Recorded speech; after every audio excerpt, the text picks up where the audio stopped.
I know this looks like a giant pile of weeds and you wonder why I'm showing them to you, but what's going on is there's a hay elevator that is in here and the weeds have grown all up around it.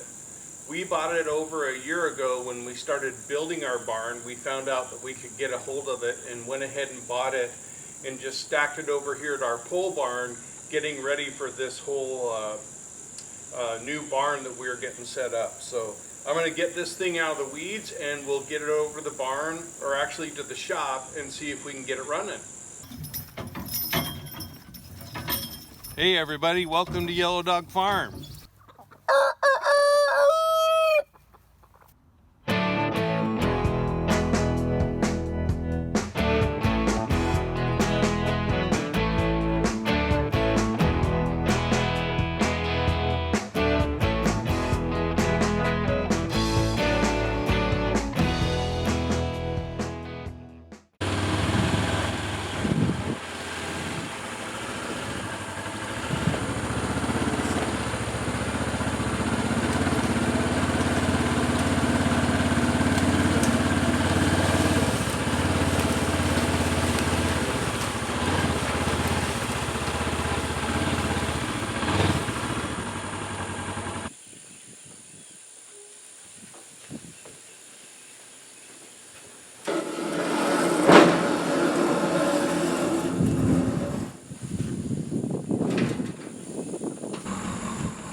This hay elevator is pretty darn simple.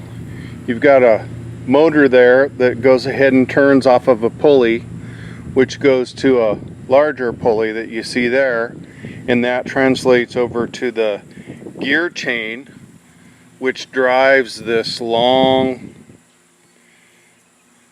piece here that has barbs in it that grabs the hay. So since who knows how long it was sitting still before we bought it, and you saw me pull it out of the weeds at our place, so it's time to get at least some WD-40 on this thing and see if we can't get it ready to turn.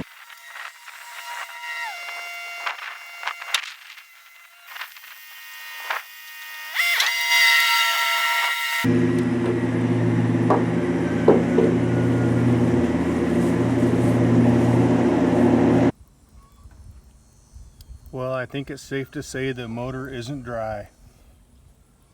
Well, it's been just over a week since I pulled this hay elevator out of the weeds and started just cleaning it up and hitting it with WD-40 to get it moving. And when I opened the electrical cover to this motor, water just poured right out. So, of course, you probably saw that. It's been a week for me and about 10 seconds for you.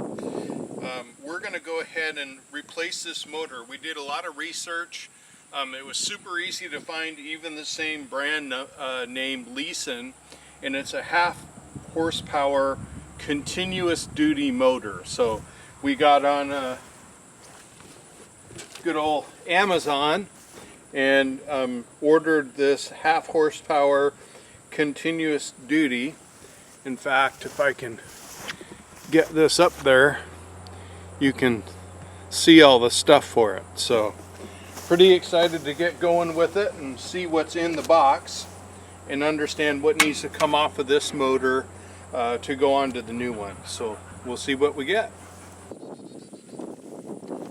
There it is in all its beauty. It came painted red. I'm wondering if that's a primer or not. It's got a little bit of bunged up cover here, so I wonder if it's not rebuilt. I don't really care, but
I managed to get the old electrical motor off of the hay elevator, and boy is it gnarly and rusty and nasty.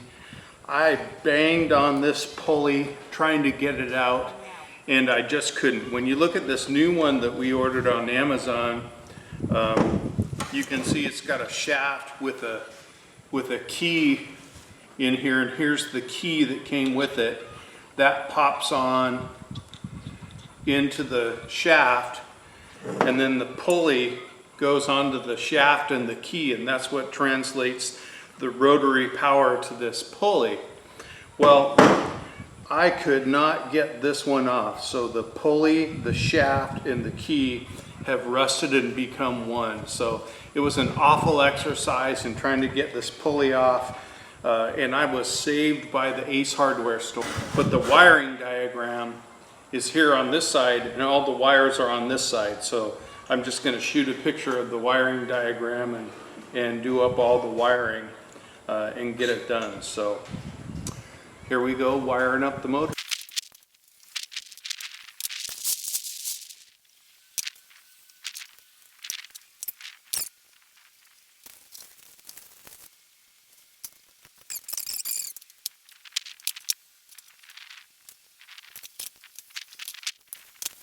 Well, it's been 3 trips to the hardware store and about 4 hours to get this thing wired. It's not hard, I'm just a pretty bad electrician, so lots of fumbling around to figure out how to get everything done. It's got the green ground that goes to the ground wire. We've got everything grounded up. The first time I plugged it in, it was spinning the wrong way. I wanted to go counterclockwise, and it was going clockwise. So the diagram's pretty easy to understand. I just went ahead and flipped it, and it worked just fine. So it says how to wire the leads facing the leads, and I just didn't know how to interpret that. So next time I'll know, which will probably be 15 years from now, and I won't remember. Anyway, it's all wired up. Plug it in here, and hopefully we don't get sparks.